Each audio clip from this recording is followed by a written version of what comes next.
Hello, viewers. I want to tell you about a story of a friendship that sparked and died within the past year with a right-wing conservative.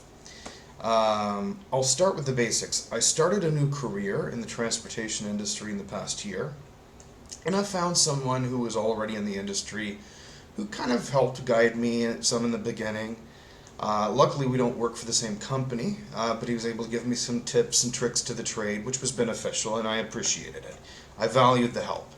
But there was one thing I learned early on in our friendship. This guy was a Trump-loving, Bush and Harper era-loving, Reagan-loving, die-hard North American conservative. And I told myself, look, I may think his political beliefs are absurd, but I can just ignore the political stuff and we can talk about other things, like transit and transportation issues. So here's the reality of what happened. I promised not to send him memes, messages, or anything about my political beliefs, but I asked him to do the same in return. And I did so very kindly at first. I said, don't send me Facebook memes, messages about politics. We can agree to disagree and just move on with other stuff. So the moral of the story, I was able to keep my end of the bargain. I almost never brought up my political beliefs on anything.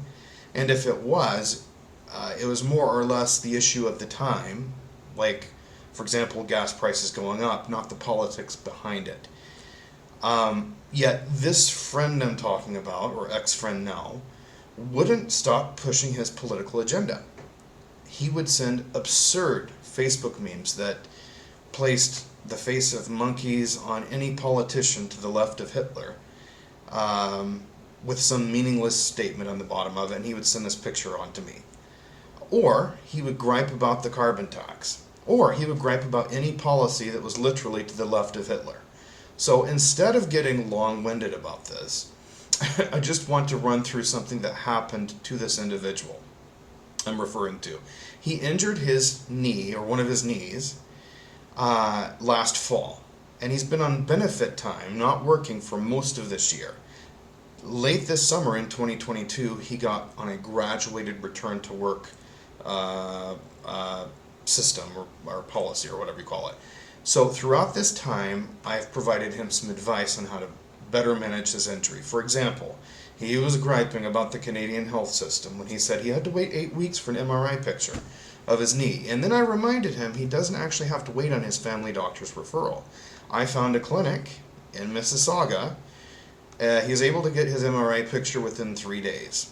And he didn't really show any thankfulness for it, but he took the advice and ran with it. I tried to remind him he should be thankful he has the OHIP card and can choose any clinic he wants, but he just says our system is broken, because he's a right-wing conservative. So this individual I befriended also happens to be a racialized Canadian. He's of Caribbean descent, or half Caribbean descent. He claims he faced a lot of racism in his life growing up here, and I believe him. There's a lot of idiots that will say the worst things for no reason, and it's not acceptable. But this individual, this conservative racialized Canadian I'm referring to, also calls the current leader of the NDP in Canada, who is Jagmeet Singh, a raghead.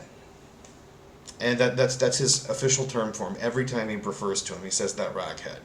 And he sent me a Facebook meme many times over with like monkey-formed faces on Singh and Trudeau, Prime Minister Trudeau, and Singh was copulating with him in this Facebook meme. I then commented that I thought it was fairly racist to say that he's a raghead and to send these memes. Then his response was that I can do that because I'm racialized, so fair is fair. And then I just realized, you know what, this guy is out to lunch and there's no hope to fix whatever's broken in his mind. So a bigger problem is his attitude that he lacks any empathy for others. He said he personally earned benefit time over the years of his work, and he's proud to use it for his knee injury because he earned it. Then and this is immediately following that statement, he proclaimed that everyone else just uses the system, and they shouldn't be entitled to it because they're users of the system. This specifically was an argument that began as a discussion over the new luxury tax, which, surprise, surprise, he's against. But somehow that made him feel like he was okay to move into this other issue and call everybody else moochers of the system when they use a work benefit.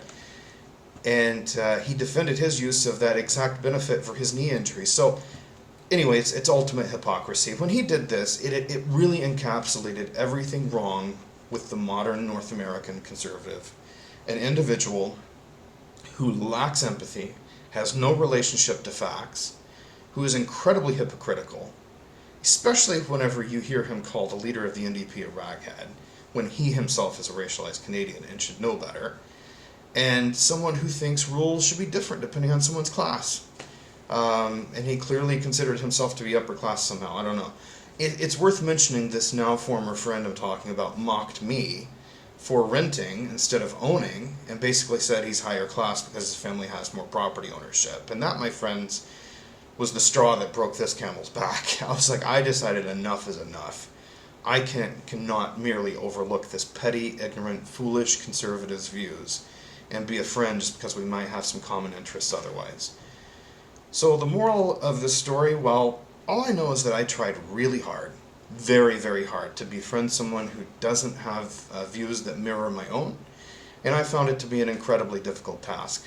In all fairness, I put more effort into biting my tongue than he did, but at the end of the day, I couldn't make it work. So, do you think it's valuable to try and form friendships with people you disagree with?